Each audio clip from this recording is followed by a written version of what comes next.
n'y a personne dans ce pays, d'abord le Sénégal, dans tout le continent africain ensuite, mais dans le monde entier, qui imagine une élection présidentielle en 2024 sans le candidat Ousmane Sonko.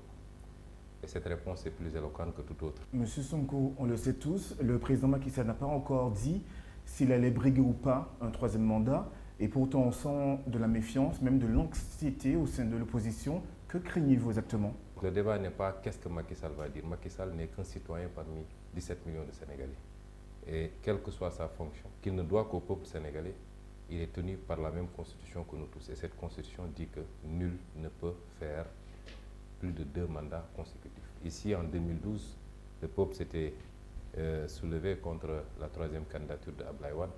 Ça nous a coûté 12 vies humaines de jeunes Sénégalais et énormément de dégâts matériels. Et cela n'est plus admissible dans nos pays. Ces 2 mandats, à l'issue de ces 2 mandats, vous passez la main.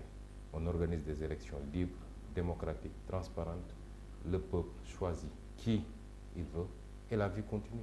On vous a beaucoup entendu parler récemment de la France et de la relation entre le Sénégal et la France. Nous ne sommes le précaré de personne. Nous sommes ouverts à travailler avec tout le monde. Nous ne sommes contre personne ni pour personne. Nous sommes pour nous-mêmes d'abord. Ce que je veux dire à la France, s'ils pensent que c'est une histoire de Ousmane Sonko ou de X ou Y, non. C'est une histoire de la jeunesse africaine, des élites intellectuelles africaines. Celui qui l'a compris et qui se réajuste, parce que toute relation a besoin de réactualisation de temps en temps. Donc il faut réactualiser la relation. Il faut réactualiser la relation. Il faut la redémarrer. Et si la France l'a compris, il y a de très belles perspectives entre nous et la France.